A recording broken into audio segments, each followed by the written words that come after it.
When we fall in love, we become easily blinded. We think excessive attention means they truly care. We think their need to control us is just fear of losing us. We believe that if we try just a little harder, love will go back to normal. But some things cannot be saved. And then one day, the person you once held close becomes the nightmare, knocking on your door at 2 a.m. No warning, no apology, just her eyes watching you through the crack, with a smile that no longer feels human. Some stalk you from afar, some hide in your ceiling, some leave their shadow in places where no one should live. And the most terrifying part, no one believes you, no one can help you. In the 3 stories that follow, you'll meet people who once loved and witness what happens when love turns into a deadly obsession. I used to believe love made people better, until I met Silvia. My name is Luca. I'm 21 now, living in Munich. 3 years ago, when I was a first-year university student, I worked part-time at a small cafe near the train station. That was where I met Silvia, a strange girl I wish I'd never known. Silvia was Polish, newly arrived in Germany with her mother. She rarely spoke, had long black hair nearly reaching her waist, and always wore a grey coat, whether it was sunny or raining. She usually sat in the farthest corner of the cafe, near the window. At first, I only knew her as a regular customer who always ordered black coffee with no sugar and carried a notebook with her. But one day, when I was cleaning her table, I noticed she had left a notebook behind. I opened it to look for her name. What I saw froze me in place. Inside were dozens of sketches of my face. Some showed me sleeping, lying sideways with light casting shadows across half my face. She had even drawn the small mole on my neck, a detail no one usually notices. A chill ran down my spine, but I told myself she was probably an art student, using me as a secret model. Young people tend to romanticize things. I knew that. The next day, I handed the notebook back to Silvia. She looked at me for a long time, then gave me a faint smile. I drew you because you look like someone I used to know. That was how we started talking. Silvia had a peculiar way of speaking, as if every sentence had been rehearsed in her head for hours before being spoken. But I found her captivating. There was something dark, mysterious about her that I couldn't look away from. We officially started dating after 3 weeks. The first days were beautiful. She wrote me poems, left pressed flowers between the pages of books I was reading. But soon, I began to feel suffocated. Silvia started appearing everywhere I went, even places I hadn't told her about. One time, I popped into a supermarket for 5 minutes. When I came out, I saw her standing across the street, staring directly at me. I asked how she knew I was there. She replied, "I felt you were nearby." I started to pull away. She began sending dozens of messages a day asking where I was, what I was doing, who I was with. When I didn't reply, she sent a string of sad and angry emojis, then a photo of me sitting at a cafe with friends, with a caption, "I don't like." The girl in red. My heart dropped. I had no idea how she took that photo. I hadn't seen anyone holding up a phone. I decided to break up with her. It was October. Rain had begun to fall non-stop in Munich. Silvia didn't cry. She just stood there in the rain, her hair soaked and sticking to her face, eyes looking at me like they were peeling away my skin layer by layer. "If you leave, I won't stop." That was the last thing she said to me. I moved, changed my number, deleted my social media, but that was only the beginning. One stormy night, after my shift ended at 2 a.m., I found something stuck to the windshield of my car. It was a pencil, sketch of me, sleeping, but the eyes in the drawing had been scratched out with something sharp. At the bottom was a sentence, blurred by rain, "You're most beautiful when you don't know I'm watching." I reported it to the police. They said there was no evidence, no witnesses. I changed cars, even took a break from work, but I knew she was still nearby. Then came the email. One night, I received a message from an untraceable address. No name, no subject, just a video 30 seconds long. It showed me sleeping. The camera angle was from the right side of my bed, where I used to keep an old bookshelf. I jumped up, drenched in cold sweat. I lived alone. I had no security camera. Who filmed that? How did they get inside? I ran through the apartment, checking every lock, every window. Nothing seemed out of place. No sign of forced entry. I didn't sleep that night. I sat in the corner of my room with a fruit knife in my hand, my heartbeat pounding like war drums. The next morning, when I opened my front door, I saw a long strand of black hair caught in the doorframe. There was no wind, no rain, no reason for it to be there by accident. I don't live in Munich anymore. I don't know if Silvia ever truly loved me, but I know this: some people don't love you the way humans love. They want to keep you, like an object, even if it means breaking you apart. A man once told you he'd always be watching over you. At first, you thought it was love. By the time you realized the breathing was coming from inside your ceiling, it was already too late. My name is Alina.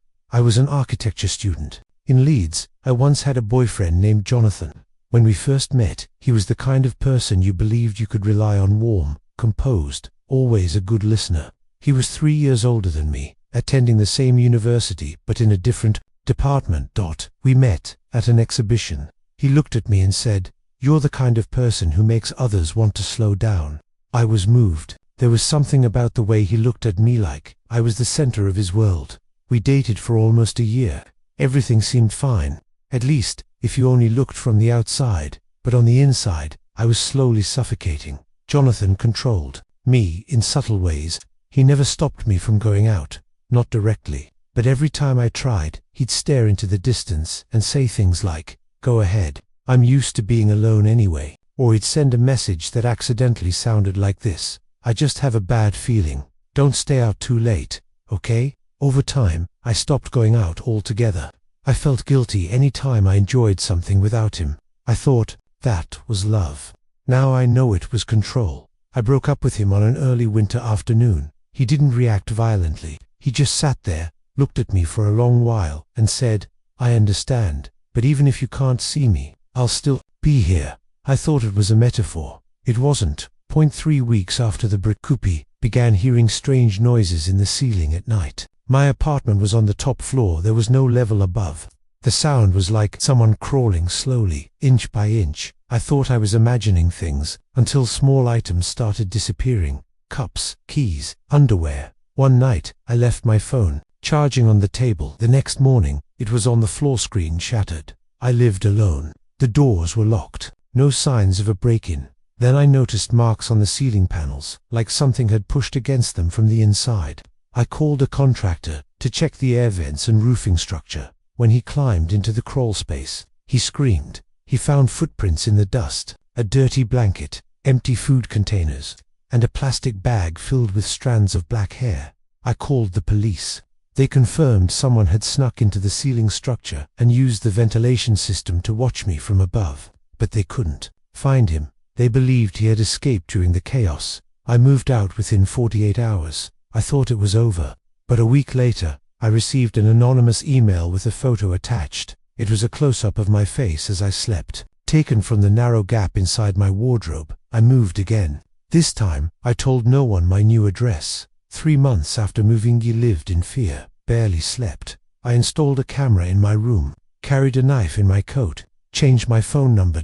But the emails kept coming. One night, I heard a faint scraping sound, like metal brushing against a wall. I got up, turned on the light, and found a small slip of paper slid under my front door. It was handwritten. "I'm used to the dark now. Sleep well. I'll be watching over you." I collapsed. Jonathan was arrested 2 weeks later. A neighbor's security camera had caught him sneaking out of the roof access above my apartment. He was carrying 4 photos of me sleeping, a roll of duct tape, and a fruit knife stained with dried blood, though no one knew where the blood came from. He claimed he hadn't slept for 41 days, said he was watching over me from a distance, like a guardian angel, said it was a promise only a true lover would keep. Jonathan is currently in a psychiatric facility. They say he suffers from delusional emotional disorder, unable to separate memory from reality. I no longer live in the UK. I've changed my name, changed my number, but every night, I still wake up at least once. I flinch at every creak in the ceiling. I still dream of him sitting in the rafters, his face tilted upward, watching me through a hole in the boards, whispering, "I'm still here. You don't see me, but I'm still here." Not everyone leaves after a breakup. Some stay on the balcony above you where no one lives anymore. My name is Tobias. I live in Gothenburg, a quiet coastal city in Sweden. This story began at the end of last winter, just after I broke up with my ex-girlfriend Lena.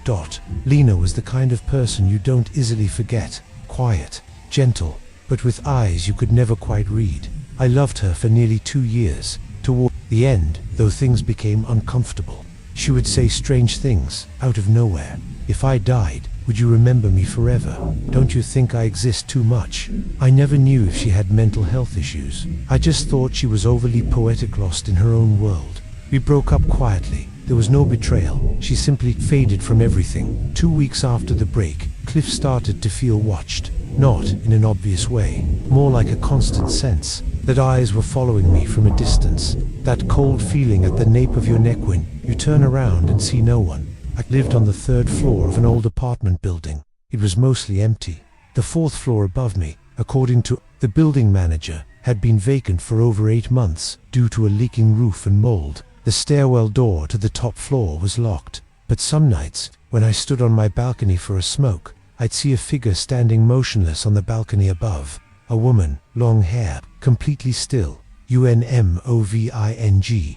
At first I thought it was my imagination, but then I started taking photos in one of them. I caught the eyes cold, empty, exactly like Lena's. Something wasn't right. He tried calling Lena. Her phone was disconnected. I looked up her social media accounts. They were all gone. I asked mutual friends. No one had heard from her.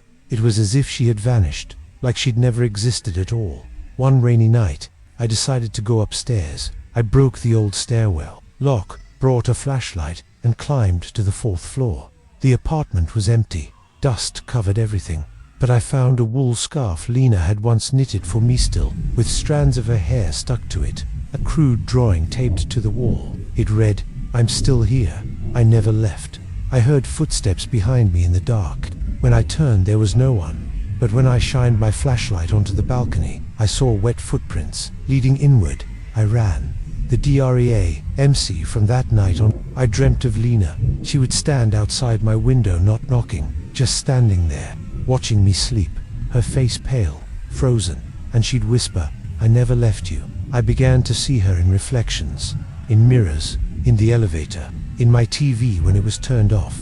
At first, I thought it was guilt, that I was projecting her absence onto the world. But then my new girlfriend Ella began to see her too. She asked, "Who's the girl that stands on the balcony above your room at 2 a.m. She stares at me for a long time. She looks so sad. There's blood on her collar." I had no answer. The final video one night, I set up a camera facing the balcony above mine. I let it record from 11 p.m. to 6 a.m. When I reviewed the footage, there was nothing. Until 3:46 a.m., a female figure slowly stepped onto the balcony. She stared directly at the camera, then tilted her head upward, as if she knew I was watching. It was Lena. She wore the dress I once bought her, the collar soaked in dried blood.